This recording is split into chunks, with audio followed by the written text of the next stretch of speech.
త్వరగా రావే.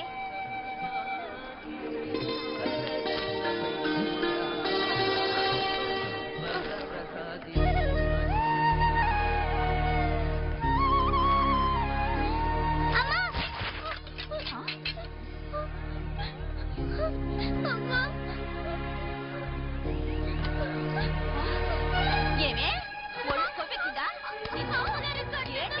అంత ఉద్యానంగా నడుస్తున్నా కొబ్బరికాయ పట్టుకొని కూడా చేస్తారా నీకు? ఇలా కాదే, ఇంటికి పద, ఒళ్ళంతా వాసన పెడతాను. ఒక రోజు పసి పెడితే గానీ నీకు బుద్ధి రాదు. ఎందుకండి ఈ అమ్మాయిని ఇలా కొడుతున్నారు? 10 రూపాయలు కొబ్బరికాయ పగలు కొడితే కొట్టకు ముద్దెట్టుకుంటావా? అంత బరువు మోస్తున్న ఈ అమ్మాయితోనే కొబ్బరికాయ కూడా మోయించాలా? ఏ మీ కూతురికి ఇవ్వచ్చుగా? ఇది నా ఇంట్లో పని పిల్ల, డబ్బులు ఇచ్చి మరీ పెట్టుకున్నాను. 16 సంవత్సరాల లోపు వాళ్ళని పనిలో పెట్టుకున్నారని తెలిస్తే బాల కార్మికుల చట్టం కింద 3 ఏళ్లు జైల్లో పెడతారు తెలుసా?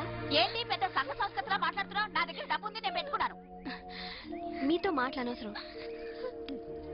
పాప, మీ అమ్మా నాన్న ఎక్కడుంటారు? నాకెవరూ లేరండి.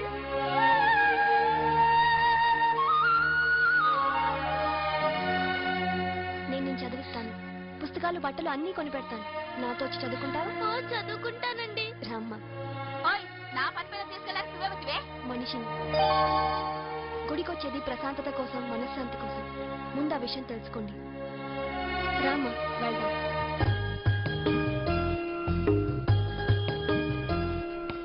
కూర్చోమ్మా. మదర్ తెరెసా అనాథాశ్రమానికి పోండి.